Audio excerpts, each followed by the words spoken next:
सभी को मेरा नमस्कार। क्या हाल है? मुझे आशा है कि आप सभी ठीक हैं। आज हम लोग राष्ट्रीय मुक्त विद्यालय शिक्षा संस्थान का माध्यमिक पाठ्यक्रम हिंदी का दूसरा पुस्तक का अध्याय 21 पत्र कैसे लिखे, जो एक लेखन है, आज हम लोग पढ़ने वाले हैं। तो चलिए शुरू करते हैं। पिछले वीडियो में हमने कहा था कि पत्र की विषय वस्तु अगले वीडियो में पढ़ने वाले हैं। तो आइए अब हम लोग इस वीडियो में पत्र की विषय वस्तु पढ़ते हैं। पत्र में अभिवादन के बाद पत्र की सामग्री देनी होती है। उस पत्र के माध्यम से हम जो कुछ कहना चाहते हैं या कहने जा रहे हैं, वही पत्र की विषय वस्तु या सामग्री कहलाती है। पत्र में जो है अभिवादन के बाद पत्र की सामग्री जो है लिखनी होती है, या फिर कह सकते हैं देनी होती है। उस पत्र के माध्यम से हम जो कुछ कहना चाहते हैं या कहने जा रहे हैं, वो वहाँ लिखना होता है, और वही जो है विषय वस्तु या सामग्री कहलाती है। दूसरे शब्दों में इसे पत्र का संदेश भी कहा जा सकता है, जिसे हम पत्र पाने वाले तक पहुंचा जाते हैं। अब कह रहे हैं हम लोग दूसरे शब्दों से कह सकते हैं पत्र का संदेश, जो हम दूसरे व्यक्ति यानी जो पाना पाएगा वो पत्र हमारा, उस तक पहुंचाना चाहते हैं, तो उसे भी हम लोग संदेश कह सकते हैं। जो हम बात अपना संदेश पहुंचाना चाहते हैं उसके पास, वही क्या हो गया, पत्र की विषय वस्तु या सामग्री। एक नमूना देखिए, आइए हम लोग एक नमूना देखते हैं।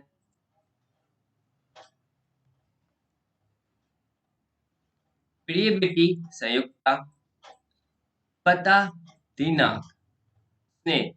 मैंने कल एक फिल्म देखी तो तुम्हारी बहुत याद आई, पर अच्छा होता यदि तुम।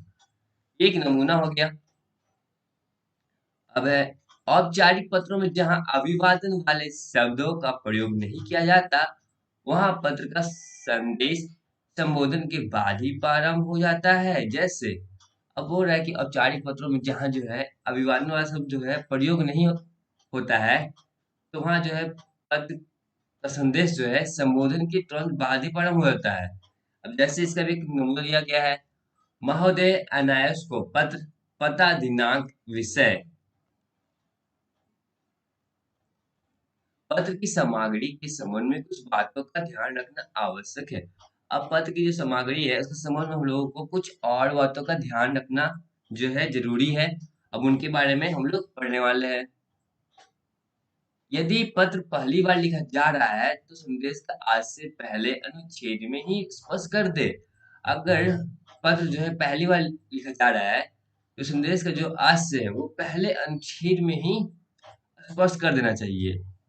यदि पत्राचार पहले से चल रहा है तो पिछले पत्रों का उल्लेख अवश्य करें। इसके लिए पिछले पत्र की तारीख और संदर्भ का भी उल्लेख करना आवश्यक है। जैसे अब कह रहा है यदि पत्राचार यानी पत्र लिखने की प्रक्रिया पहले से चल रहा है तो पिछले पत्र का उल्लेख जो है जरूर करें।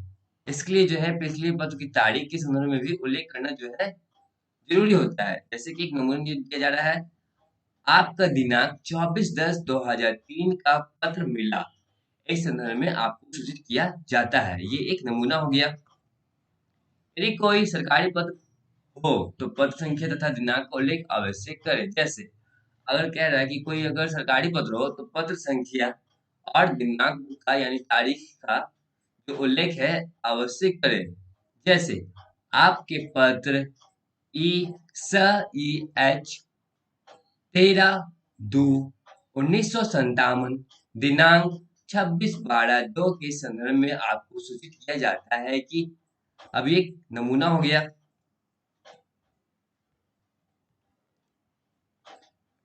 यदि कही जाने वाली सामग्री लंबी है तो 2 या 3 अनुच्छेदों में संदेश का कथन को बांट ले। अब कह रहा है यदि कहने जाने वाली सामग्री है वो लंबी है यानी लंबी बातें कहनी है, तो 2 या 3 अनुच्छेदों में है संदेश का जो कथन है यानी जो कहना चाहता है उसको बांट ले। मुख्य बात से पत्र शुरू करके अगले अनुच्छेद में उसी से जुड़ी बातें दे। अब कह रहा है मुख्य बातें से पत्र शुरू करना चाहिए और अगले अनुच्छेद में जो है उसी से जुड़ी बातें को लिख देना चाहिए। नई बात नए विषय से शुरू करे पर विस्तार से बचे। अब बोला जो नई बात है नए विषय से शुरू करे, लेकिन उसमें एक बात का ध्यान रखना है कि विस्तार करने से बचना है। जहाँ हम पद को समाप्त करते हैं तो अंतिम वाक्य के रूप में कोई वाक्यांश या शब्द देते हैं। अब बोल रहा है कि जहाँ हम लोग जो पद को समाप्त करते हैं तो अंतिम वाक्य के रूप में जो है कोई वाक्यांश या शब्द हम लोग जो है देते हैं, जो अंतिम अनुच्छेद के बाद स्वतंत्र रूप से आता है। जैसे अब क्या है, जो अंतिम अनुच्छेद के बाद जो है स्वतंत्र रूप से आता है, मतलब आजाद रूप से आता है। जैसे कि यहाँ पे एक नमूना दिया जा रहा है, से इस अगले पत्र में अपना ख्याल रखना, हार्दिक शुभकामना सहित धन्यवाद, पत्र उत्तर की प्रतीक्षा में आदि। ये इस तरह से जो है कुछ पत्र के अंतिम रूप में जो है वाक्य का प्रयोग किया जाता है। यहाँ पे दिया जा रहा है कैसे कि पहला हो गया शेष अगले पत्र में, फिर दूसरा हो गया अपना ख्याल रखना, तीसरा हार्दिक शुभकामना सहित, फिर चौथा धन्यवाद, फिर है उसी में पत्र उत्तर की प्रतीक्षा में। इस तरह से कुछ नमूने हैं। अब घ पढ़ने वाले हैं समापन शब्द तथा हस्ताक्षर। अब हम लोग समापन शब्द तथा हस्ताक्षर के बारे में पढ़ने वाले हैं।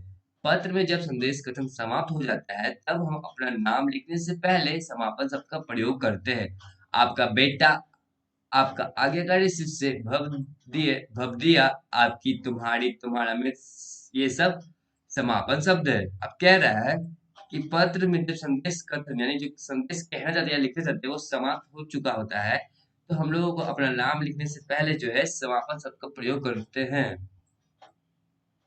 जैसे कि आपका बेटा हो गया, आपका आज्ञाकारी शिष्य कह सकते हैं भवदिया, आपकी, तुम्हारी, तुम्हारा मित्र, ये सब जो है समापन शब्द है। इनका प्रयोग भी हम विभिन्न संदर्भों में विभिन्न प्रकार से करते हैं। अब बोल रहा है इनका प्रयोग भी जो है हम लोग विभिन्न संदर्भों में और विभिन्न प्रकार से करते हैं। जैसे है अध्यापक को पत्र लिखते समय आपका आज्ञाकारी शिष्य, मित्र को तुम्हारा, तुम्हारा मित्र, माता पिता को आपका बेटा, आपकी बेटी आदि लिखेंगे।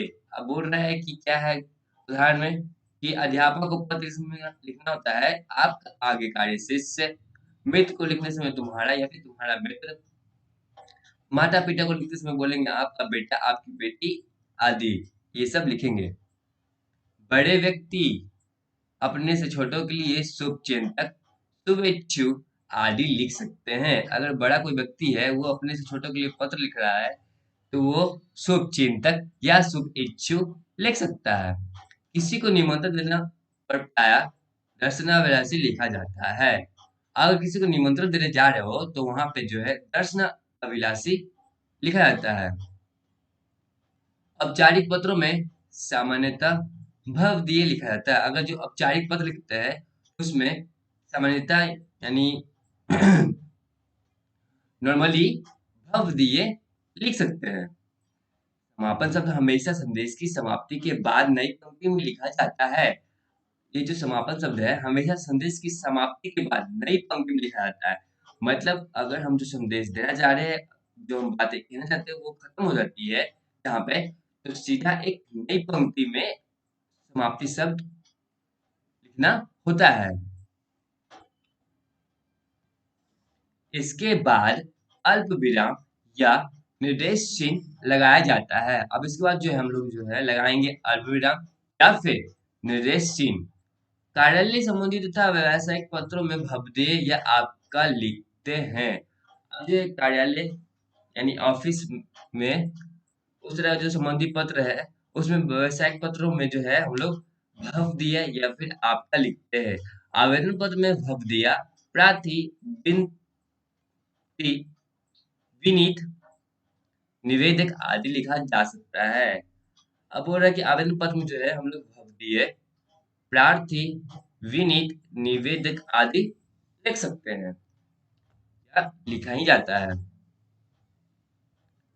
समापन शब्द के नीचे हस्ताक्षर किए जाते हैं। अब समापन शब्द लिख लिए हम लोग तो उसके नीचे हम लोग जो है अपना हस्ताक्षर करेंगे। सरकारी तथा औपचारिक पत्रों में हस्ताक्षर के बाद कोष्ठक में पूरा नाम तथा आपके नीचे पदनाम लिखा जाता है। अब सरकारी तथा औपचारिक पत्रों में जो है हस्ताक्षर के बाद जो है कोष्ठक में अपना पूरा नाम लिखना होता है। उसके नीचे जो है पदनाम मतलब आप किस पद पे हैं ये लिखा जाता है। जबकि अनौपचारिक पत्रों में इसकी आवश्यकता नहीं होती है, लेकिन अनौपचारिक पत्र में इसकी आवश्यकता, इसकी महत्व कुछ नहीं होती है, वहां पे लिखा नहीं जाता है।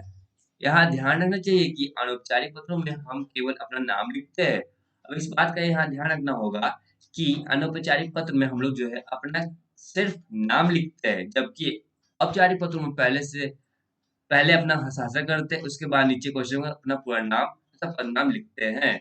अब हो रहा है कि अगर औपचारिक पत्रों में लिखना होता है तो पहले अपना हम लोग हस्ताक्षर करते हैं, उसके बाद जो है नीचे क्वेश्चन में अपना पूरा नाम तथा पदनाम लिखते हैं। औपचारिक पत्रों में जो है इस सब का जरूरत नहीं है, ये सब लिखने की जरूरत नहीं है कि हम लोग अपना नाम लिखना होता है, फिर पदनाम लिखना पड़ता है। ये सब औपचारिक अनौपचारिक पत्रों में लिखने की आवश्यकता नहीं है। फिर यहाँ पे कुछ एग्जाम्पल यानी कि उदाहरण दिए गए हैं। पहला है अनौपचारिक पत्र, आपकी बेटी राजिंदर कौर। फिर है औपचारिक पत्र में भवदीय हस्ताक्षर अर्शद खान। इस तरह से कुछ उदाहरण थे। अब हम लोग पाठगत प्रश्न 21.2 बनाने का प्रयास करेंगे।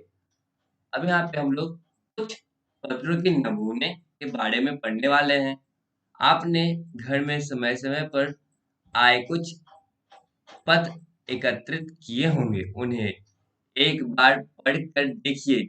वैसे आपकी सहायता के लिए कुछ पत्रों के नमूने हम यहाँ दे रहे हैं, इससे आपको पत्र लिखने की प्रक्रिया का पता चल सकेगा। अब बोल रहा है कि अपने घर में समय समय पे आए कुछ जो पत्र है वो एकत्रित यानी कि जमा किए होंगे, उन्हें एक बार पढ़ कर देखिए। अब बोल रहा है उन्हें एक बार पढ़ कर देखिए। वैसे आपकी सहायता के लिए कुछ पत्रों के नमूने जो है हम लोग यहाँ दे रहे हैं, इससे आपको पत्र लिखने की प्रक्रिया का पता चल सकेगा। पत्र लिखना भी एक कला है। क्या आप जानते हैं कि केवल सूचना देना, हालचाल पूछ लेना या बता देना ही पत्र नहीं है? पत्र लिखना जो है एक कला है। और आप जानते हैं कि केवल सूचना दे देना, हालचाल पूछ लेना या बता देना जो है पत्र नहीं है। ऐसा ऐसे पत्र उबाऊ होते हैं, जो ऐसा पत्र है वो उबाऊ होता है। अच्छे पत्र की महत्वपूर्ण विशेषता यह है कि उसे आत्मीयता का अनुभव हो, पाने वाले को लगे कि पत्र उसी के लिए लिखा गया है। अब बोल रहा है कि अच्छे पत्र की जो महत्वपूर्ण विशेषता यह है कि वो आत्मीयता हो का जो है वहां पे अनुभव करवाता हो, पाने वाले को लगे कि वो पत्र है उसी के लिए लिखा गया हो। ऐसे पत्र दिल पर अपनी छाप छोड़ते हैं। जो ऐसा पत्र है दिल पे जो है अपनी छाप छोड़ता है और संबंधों को प्रगाढ़ बनाते हैं। अब जो है संबंधों को भी प्रगाढ़ बनाते हैं मतलब और गहरा बनाते हैं। आइए देखिए, अब हम लोग कुछ उदाहरण देखने वाले हैं।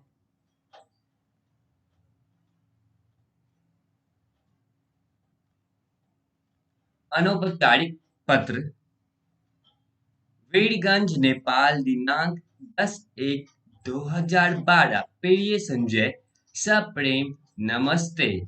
आज से तीसरे दिन तुम्हारा जन्मदिन है, इसकी तुम्हें ढेर सारी बधाई। यह खुशी की बात तो है, पर मुझे अजीब सा लग रहा है हम दोनों एक दूसरे के जन्मदिन पर हमें साथ रह रहे हैं। पहली बार ऐसा होगा कि मैं तुम्हारे जन्मदिन पर उपस्थित नहीं रहूंगा। परसों मामा जी का विवाह है, इसलिए मैं तुम्हारे जन्म दिवस पर चाहकर भी नहीं पहुंच सकता। मैं यहीं से तुम्हें हार्दिक शुभकामनाएं भेज रहा हूँ।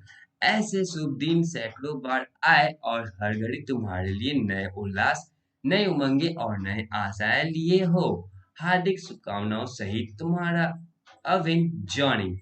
ये एक उदाहरण था, जो ऐसा पत्र जो आपके दिल पे छाप छोड़ता हो और संबंधों को प्रगाढ़ यानी गहरा बनाता हो।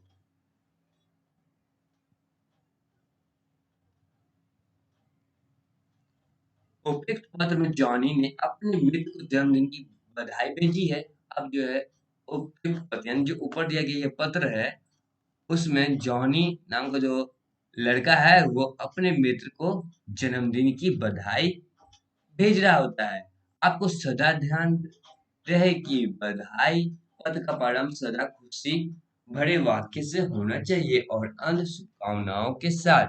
अब बोल रहा है कि आपको हमेशा याद ये रखना चाहिए बात का कि बधाई पत्र को प्रारंभ यानी शुरुआत में हमेशा खुशी भरे वाक्य का होना जरूरी है। अंत में शुभकामनाओं के साथ लिखना चाहिए। बधाई के लिए एक दो वाक्य ही काफी है। अब बधाई के लिए जो है एक दो वाक्य ही जो है काफी है। जैसे इस पद के अंतिम दो वाक्य। अब जैसे इस पद में अंतिम के दो वाक्य जो है यहाँ पे बताया गया है कि कैसे लिखना होता है। किंतु जर्मनी पर न पहुंच पाने के कारण बताते हुए जर्मनी ने याद दिलाया कि दोनों एक दूसरे के जन्मदिन पर हमेशा साथ रहे। अब कह रहा है किंतु जन्मदिन पे वो नहीं पहुंच पाता है, उसका कारण बताते हुए जॉनी जो है याद दिलाता है कि दोनों जो है एक दूसरे के जन्मदिन पर हमेशा साथ रहते हैं। पहली बार ऐसा होगा कि मैं तुम्हारे जन्मदिन पर उपस्थित नहीं हो सकूंगा। कह रहा है कि पहली बार ऐसा होगा कि हम तुम्हारे जन्मदिन पर उपस्थित नहीं हो पाऊंगा।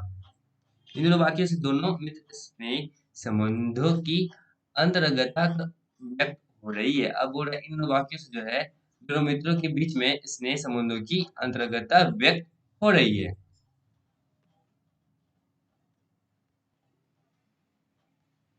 अब क्रियाकलाप 21.2 जो है बनाने का प्रयास कीजिए।